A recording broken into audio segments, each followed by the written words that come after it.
Hello everyone, and welcome back to Romance Rewind Stories. Before we dive into today's incredible story, I have a small favor to ask. If you're enjoying these heartwarming I'm tales, so glad we could do please hit this. that Me too. subscribe It's button perfect. and turn on the You look beautiful. notification bell Thank you. so you never miss our latest uploads. It's quick, it's free, and it's the best way to support us in bringing you more emotional romance stories. And here's something I'd love to know. Where are you watching from today? Drop your city or country in the comments below. I always enjoy seeing our amazing community from around the world. Oh, and if this story touches your heart, don't forget to hit the like button. It really helps us grow and reach more people who love these kinds of tales. Now, let's get into today's story. Can you be my date for my ex's wedding? Billionaire CEO said yes, stayed for the vows. The coffee shop was packed during the lunch rush, and Dove Sterling was already running late for her afternoon shift at the bookstore when she collided with someone in the doorway, sending her iced latte cascading down the front of what was clearly a very expensive suit. "Oh my God, I'm so sorry." Dove grabbed napkins from the nearest table, frantically trying to blot the spreading coffee stain on the stranger's white shirt. "I wasn't looking where I was going, and I'm so sorry." "It's okay. Really, accidents happen." The voice was deep, amused rather than angry, and when Dove finally looked up from the ruined shirt, she found herself staring into the grey eyes of the most handsome man she'd ever seen in real life. He was tall, easily 6'3", with dark hair touched with silver at the temples, sharp features, and the kind of commanding presence that made people instinctively move out of his way. He was also, Dove realized with growing mortification, smiling at her obvious distress. "I'll pay for the dry cleaning, and the shirt, and the suit. Oh God, is that tie silk? I'll pay for that too. I promise, it's fine. I have other suits." The man's smile widened. "Though I appreciate your dedication to making this right, I'm Cove Winters. Dove Sterling, and I really am sorry, Cove. This is literally the worst possible day for me to spill coffee on a stranger." "Rough day?" "Rough year, honestly. But right now I'm late for work because I spent 20 minutes in line for this coffee." Dove gestured to the empty cup she was still clutching, "Which I've now baptized you with instead of drinking. So yeah, rough day." Cove laughed, a real genuine laugh that transformed his entire face. "Well, since you've sacrificed your coffee for my suit, let me buy you another one. It's the least I can do. You're offering to buy me coffee after I dumped mine all over you. That's either extremely kind or you have a very strange sense of cause and effect." "Maybe both. What were you drinking?"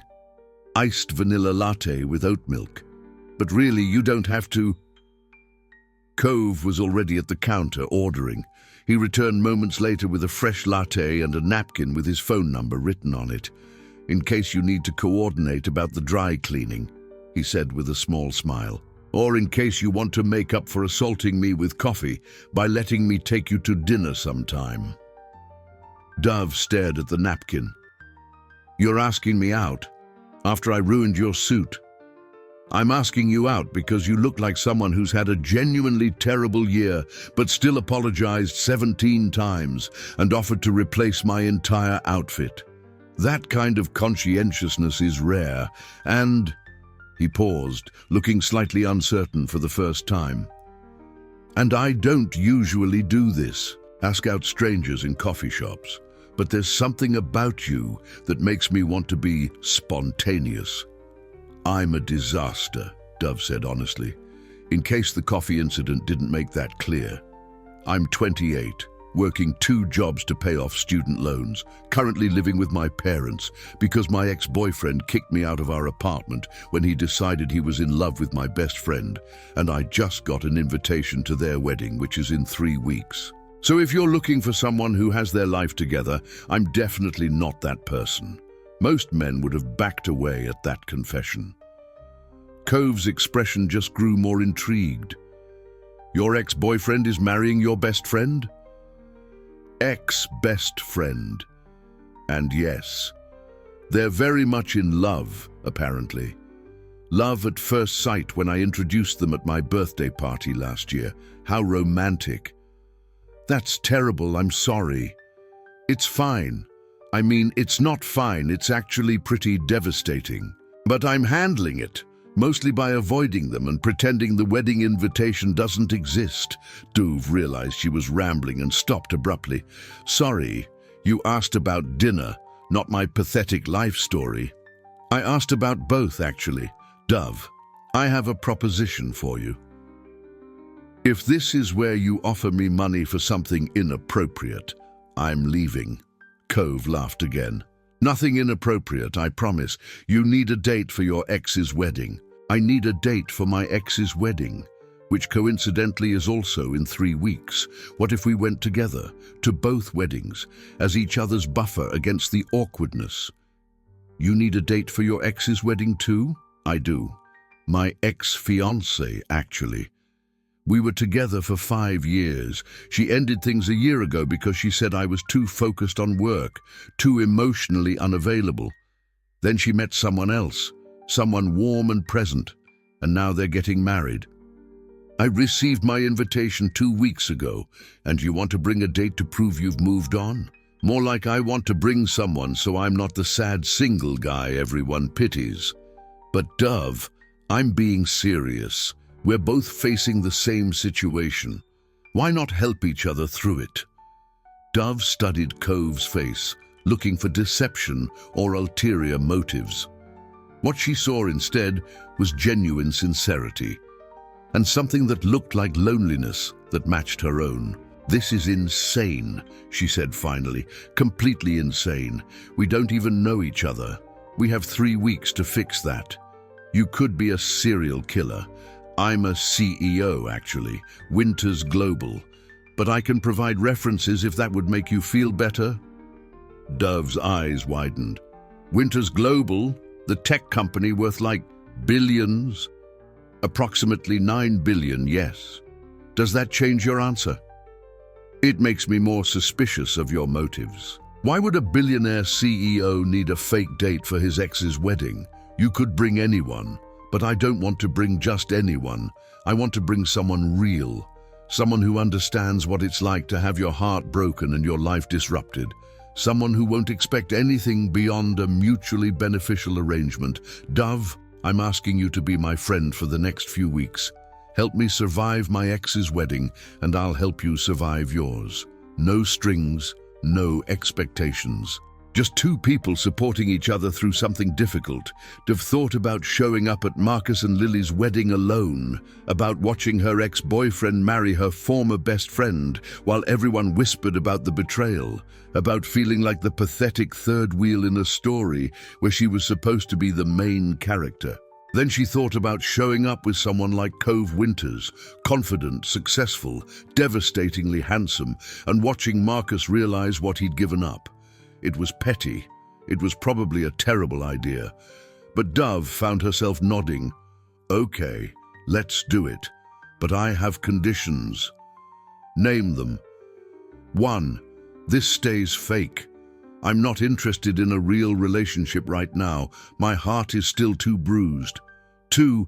We actually become friends. If we're going to pull this off, we need to know enough about each other to be convincing. 3. No judgment about my situation. I know living with my parents at 28 is pathetic. It's not pathetic. It's practical. And I agree to all 3 conditions. Cove extended his hand. Partners in awkward wedding survival? Dove shook his hand, feeling a jolt of electricity at the contact.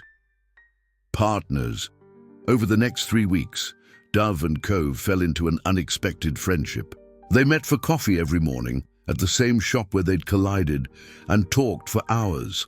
Cove learned that Dove had a master's degree in library science but couldn't find a full-time job in her field, that she worked at a bookstore and as a freelance editor to make ends meet, that she loved old movies and had a cat named Shakespeare who despised everyone except her.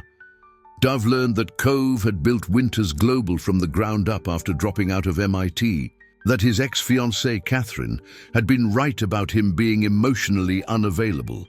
He'd spent more time at the office than with her, that he regretted it but didn't know how to be different. "I'm not good at relationships," Cove admitted one morning over their usual lattes. "I pour everything into work because that's where I know the rules. Business makes sense. People are complicated." "People are definitely complicated," Dove agreed. "But Cove, you're good with me. We've been hanging out for 2 weeks and I haven't felt complicated once. Maybe the problem wasn't you. Maybe it was just Catherine and you weren't compatible. Maybe. Or maybe I'm only good at this because there's no pressure. We're friends helping each other. There's no expectation of forever." The words stung more than Dove expected. She'd grown to genuinely like Cove over the past 2 weeks, looked forward to their morning coffee dates, felt excited when her phone buzzed with his texts. But he was right, this was temporary, just a transaction to help them both survive their ex's weddings. Cove's ex-fiance's wedding came first. It was a massive affair at a luxury hotel in Boston. Catherine came from old money and spared no expense.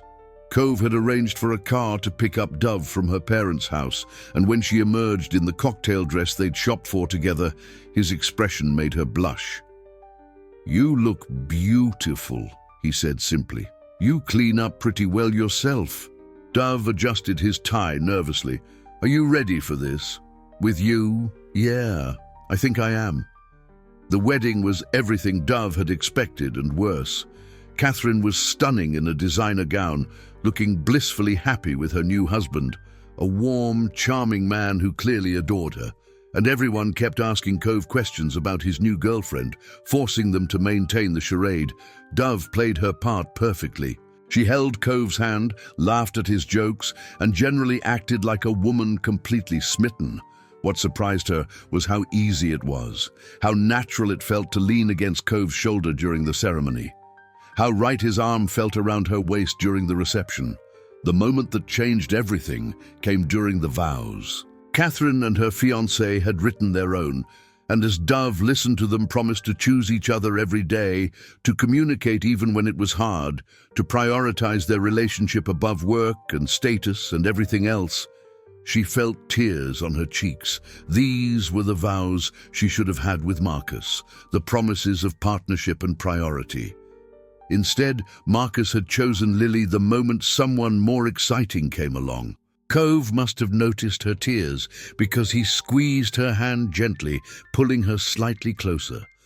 Dove leaned into him, letting his solid presence comfort her, and found herself really listening to the vows for the first time. "I promise to see you, really see you, when you're standing right in front of me," Catherine's fiancé said.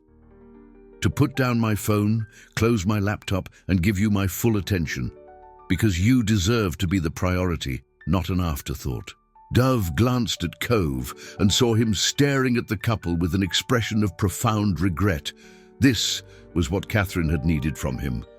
This presence, this attention, and he hadn't been capable of giving it. After the ceremony, during the reception, Cove was unusually quiet. "Are you okay?" Dove asked during a slow dance.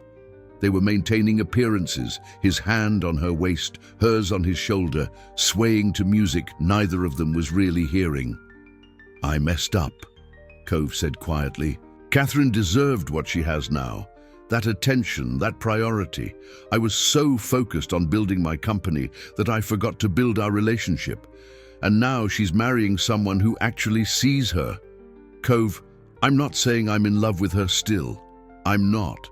But watching them, hearing those vows, it made me realize how badly I failed, how I let work consume me until there was nothing left for anyone else." "You're not that person anymore," Dove said gently. "Cove, you've spent the last 3 weeks having coffee with me every morning, texting me throughout the day, actually being present. You've changed." "Have I? Or am I just good at short-term friendship because I know it's temporary?" The question hung between them, uncomfortable and honest. Before Dove could respond, the song ended, and they were separated by well-meaning wedding guests wanting to chat. Dove watched Cove smile and make small talk, playing the part of the successful CEO who'd moved on beautifully. but she could see the sadness underneath. The realization that he'd lost something valuable because he hadn't known how to prioritize it. 2 weeks later, it was Dove's turn to face her ex. Marcus and Lily's wedding was much smaller, more intimate, just close friends and family at a vineyard outside the city, which meant there was nowhere to hide from the awkwardness. Cove picked up Dove himself this time, driving his sleek car to her parents' house and charming her mother completely within 5 minutes. "He's lovely, sweetheart," her mother whispered, while Cove was distracted by her father's questions about electric vehicles. "Are you sure this is just fake? Mom, we're helping each other, that's all." "If you say so. But Dove, the way he looks at you, that's not fake." Dove dismissed her mother's observation. They'd gotten good at the charade over the past 3 weeks. Too good, maybe. She'd caught herself several times forgetting this was pretend, having to remind herself that Cove's gentle touches and warm smiles were just part of the act. The vineyard was beautiful, decorated with string lights and white flowers. Lily looked radiant in her bohemian lace gown. Marcus looked happy, genuinely, irritatingly happy, in a way he'd never looked with Dove. "You okay?" Cove's voice was low, concerned, his hand finding hers automatically. "I will be. Let's just get through this." But getting through it proved harder than Dove expected. Everywhere she looked, she saw reminders of what she'd lost. Lily, wearing the hairstyle Dove had always said she should try, Marcus laughing with friends who used to be Dove's friends too. The life she'd planned continuing without her, as if she'd never been part of it at all. Then came the vows. Marcus and Lily had also written their own, and listening to them promised to choose each other, to communicate honestly, to build a life of adventure together. Dove felt something crack open in her chest. These should have been her vows. This should have been her wedding. Instead, she was sitting here as a guest with a fake boyfriend, watching her entire future marry someone else. The tears came without warning, silent but unstoppable. Dove tried to wipe them away discreetly, but Cove noticed. Of course he noticed. He always noticed. He didn't say anything, just pulled her closer, let her lean against him, and handed her his pocket square so she could dry her eyes. And for the first time since Marcus had kicked her out, Dove let herself really grieve, not just for the relationship she'd lost, but for the future she'd imagined that would never exist. "I'm sorry," she whispered during the reception, still pressed against Cove's side. "I'm ruining our whole plan. I'm supposed to look happy and moved on, not crying through the ceremony. You're human. You're allowed to be sad." Cove's voice was gentle. "Dove, there's something I need to tell you." "What?" "I lied earlier when I said I was only good at friendship because I knew it was temporary. The truth is..." He paused, seeming to gather courage. "The truth is, these past 3 weeks with you have been the best weeks I've had in years. Not because they're temporary, because they're with you." Dove pulled back to look at him. "Cove, I know we agreed this was fake. I know we both said we didn't want complications. But Dove, sitting here watching your ex marry your best friend, seeing you cry over the future you lost, all I can think about is that I want to give you a better future, with me, for real this time. You don't mean that. You're just caught up in the emotions of the day. I'm caught up in you. Dove, I've been falling for you since that first morning in the coffee shop.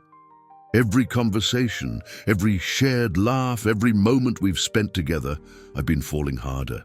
And watching you grieve what you lost with Marcus made me realize that I want to be what comes next for you. Not fake, real. Cove, we barely know each other. 3 weeks isn't enough time, isn't it?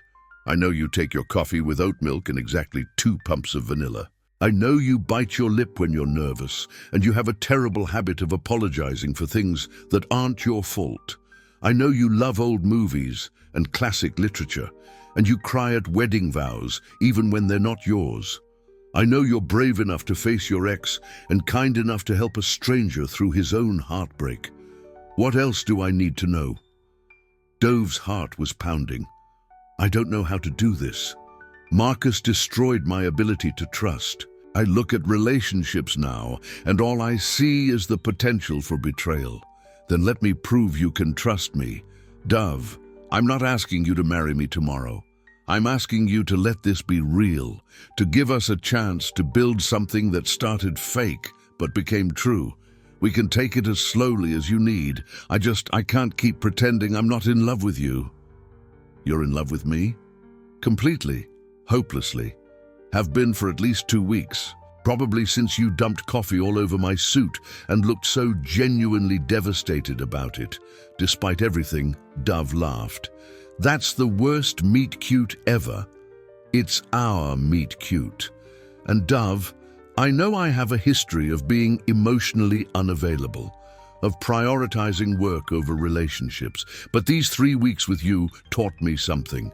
Taught me that when it's the right person, being present isn't hard. It's the easiest thing in the world. You make me want to close my laptop and have long conversations.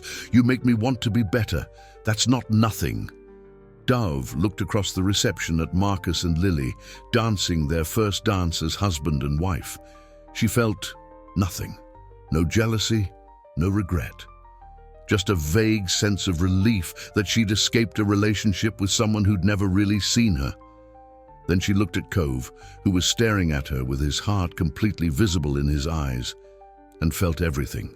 Hope and fear and the terrifying possibility of happiness. Okay, she whispered. Okay, let's try. Real this time, but Cove, I need you to promise me something. Anything. Promise me you won't let work consume you, that you'll choose us, even when it's inconvenient, that you'll actually be present, not just physically, but emotionally. Because I can't go through another relationship where I'm the afterthought. I promise. Dove, I promise to choose you every single day, to show up, be present, and never make you question whether you're my priority. You are. You always will be. Then yes. Let's be real. Cove kissed her then. Their first real kiss, not part of the charade. And Dove felt the pieces of her broken heart start to mend. Not because Cove could fix what Marcus had broken, but because he was offering her something different, something better. A relationship built on presence and choice and genuine connection. When they finally broke apart, breathless and smiling, Dove realized they'd become the center of attention. Several wedding guests were staring, including Marcus and Lily. I think we just made a scene, Dove murmured. Good. Let them see. Dove Sterling, I want everyone to know you're mine, for real this time. Possessive much? Only about you. Is that okay? Yeah. It's perfect. 6 months later, Dove sat in the audience at another wedding. This one much smaller, just close friends and family at a garden venue. Her parents were there beaming. Cove's small circle of friends who'd become her friends too. Even Shakespeare the cat, who'd grudgingly accepted Cove into their lives. But the most important part was standing at the altar. Cove, looking nervous and hopeful and absolutely perfect in his tuxedo. I told you I wasn't asking you to marry me tomorrow, Cove had said when he proposed 3 months ago. But Dove, I've spent 6 months being present with you, choosing you over work, showing up emotionally and physically. And I don't want to wait any longer to promise you forever. Will you marry me? She'd said yes, obviously, because somewhere between fake dating for their exes' weddings and genuine coffee dates every morning, Dove had fallen completely in love with Cove Winters. Now standing beside him while the officiant talked about love and commitment, Dove thought about how this had all started. A collision in a coffee shop. A desperate request for a fake wedding date. 3 weeks of pretending that had become something beautifully real. When it came time for vows, Cove took her hands and said, Dove, you asked me once to promise I'd choose you. I've kept that promise every day for 6 months. Now I want to make it official. I promise to choose you over work, over convenience, over everything else. I promise to show up, be present, and never make you question your importance in my life. I promise to have coffee with you every morning, even when I'm busy, especially when I'm busy. Because you taught me that the best things in life aren't transactions or achievements. They're moments. And I want every moment for the rest of my life to include you. Dove's vows were simpler. Cove, you helped me through one of the hardest moments of my life. You were supposed to be temporary, but you stayed. Not just for the wedding we planned, but for all the moments after. For morning coffee and late-night conversations and lazy Sunday mornings. You stayed when it would have been easier to leave. That's real love. That's the promise I'm making now, to stay. Through the hard moments and the beautiful ones. Through the times we're fake and the times we're devastatingly real. I'm staying forever.